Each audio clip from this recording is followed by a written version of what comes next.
Hi, this week we practiced some skills on the Yamaha AG200 and obviously I've done this intro at the end because I'm super tired already.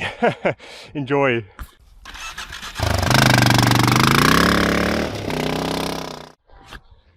So I'm trying to learn some clutch control. That is a weak point of my riding. I'm usually quite messy with the throttle. I can get the wheel up in the air over bumps if I have a kicker leaning back, but as soon as I try to combine good body position with clutch control, it just all goes pear-shaped.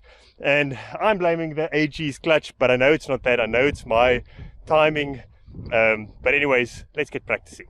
I thought I'd just make a short little video to show how I practice my clutch control. I recently watched a couple of videos on it and I realized I suck at it. I can pop the front wheel with the throttle if I have a little kicker or a bump, but I really need to work on my clutch control because I'm all over the place with the throttle.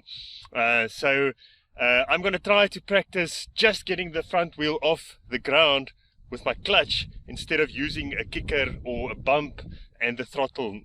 It's more difficult than I thought, and I know the AG is probably not the best bike for this, but anyways, there's not a lot of power and the clutch is not super great, but let's get practicing.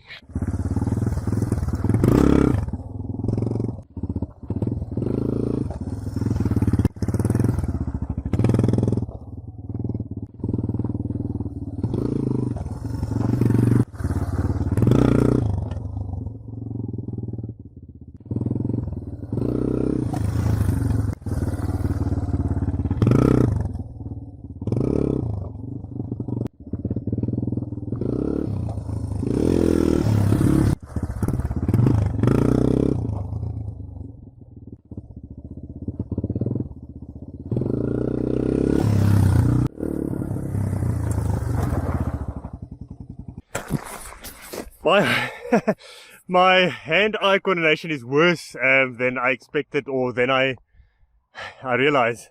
I just can't time the clutch, and I know my body position is terrible. I know I need to go straight arms and lean back instead of pulling the bar, and I can feel me trying to pull up the handlebars with my arms. It's just a weird feeling. That one that I got the wheel in the air was I just focused on body position and laid back or leaned back and gave the throttle without any clutch.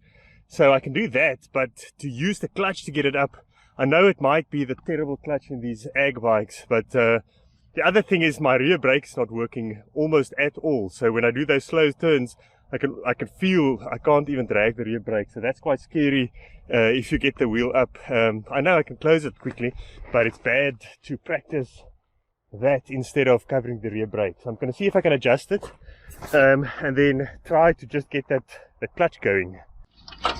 Oh yeah, you can see there's a lot of adjustment. I know that the pads might be shot. I haven't opened it up to check, but I'm going to give it a couple of turns and see if we can get it a little bit more feel in it. I can't even get this thing to turn, the adjuster. And that is probably why I haven't adjusted it yet. So I'm going to probably have to heat that up at home. That's what I had to do last time with the MR50, is to heat it up properly and then spray it with penetrating fluid. But that is definitely a problem, so I'm just going to try to get it up small amounts. It's not going to be super exciting, but I'm going to practice it because I need to practice my clutch control. I know I really, that is something I suck at, and that's why it's always so messy the way I ride.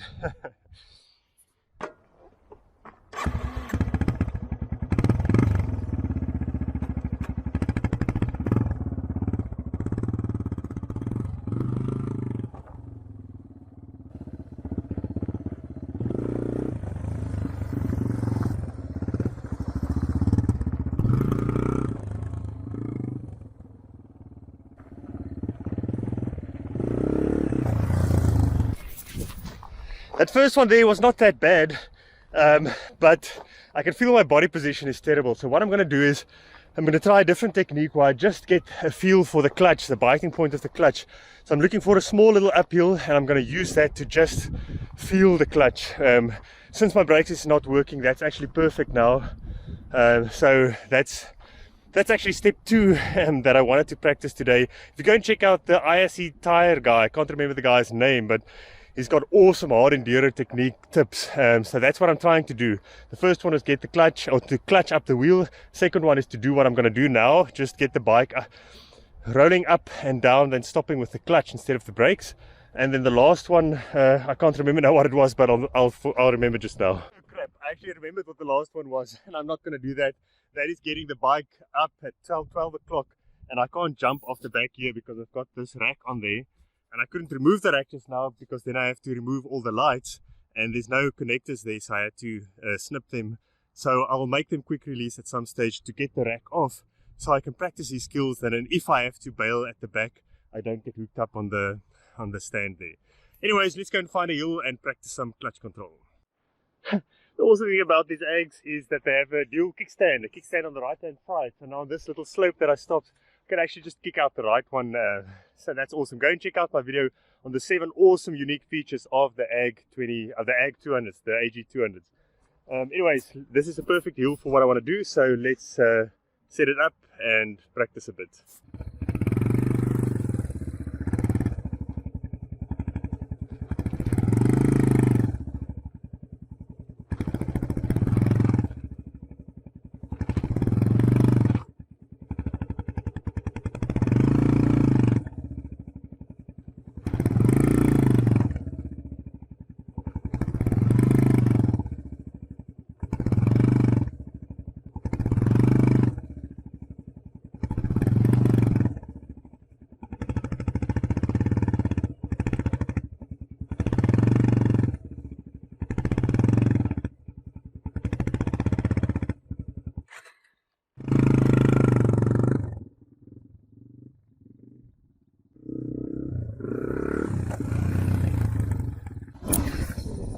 That wasn't that bad. It was actually, that felt quite easy. Yeah, I don't know why that is not skill number 1 that you need to practice, but anyways, that went well. It actually stops much easier than I thought. So I'm not going to do the getting it straight up, but I am going to try to see if I can practice a couple of pivot turns, something that I only tried out last week for the first time. So let's try that.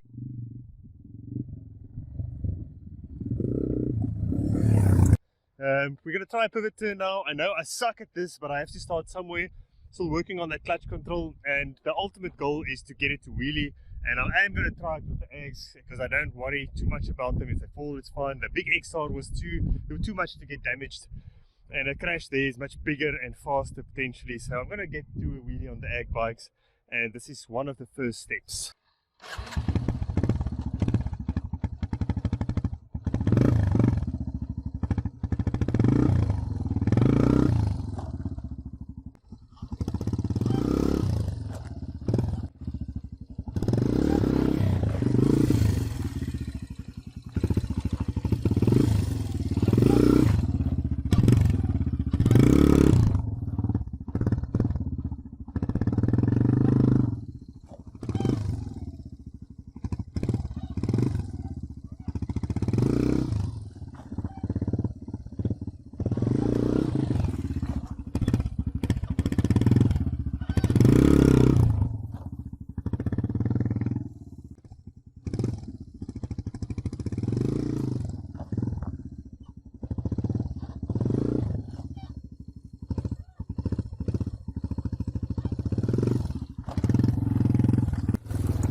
Woohoo!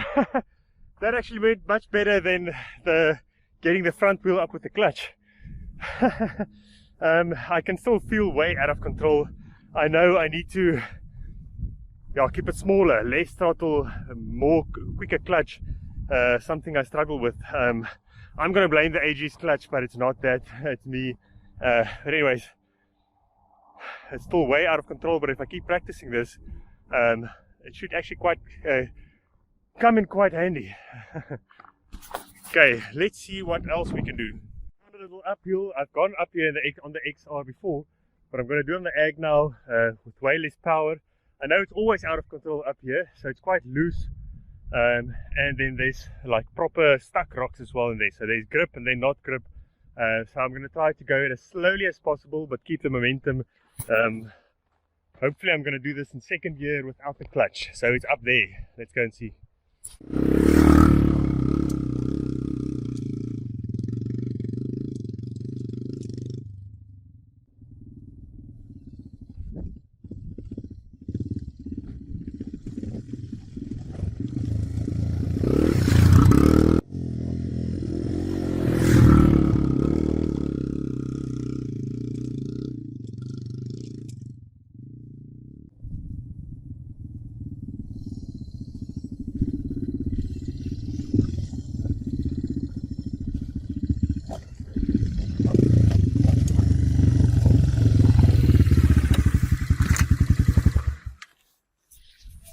Wow!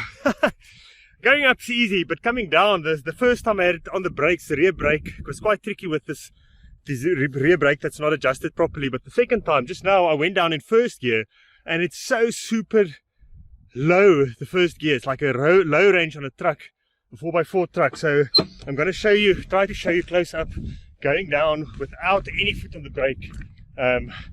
It's difficult to see how steep it is, but it's way up there. So anyways, I'm going to try to see if I can show you what it looks like as I go down in first gear.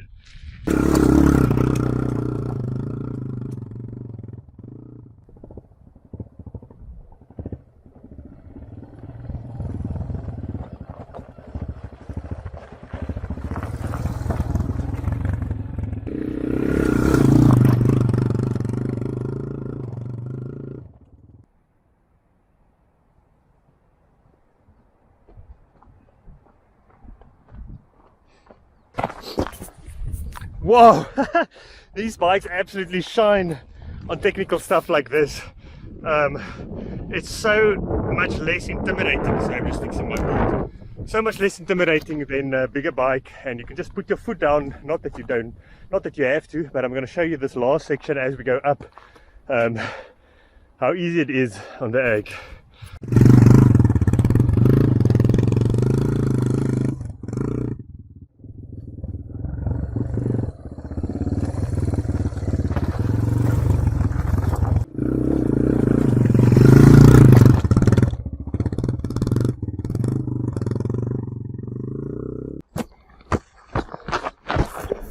Whoops! That first time was third gear. That's why I had to dab there or pull the clutch. But second gear, the last time, that was awesome. Super easy. Oh, I love this.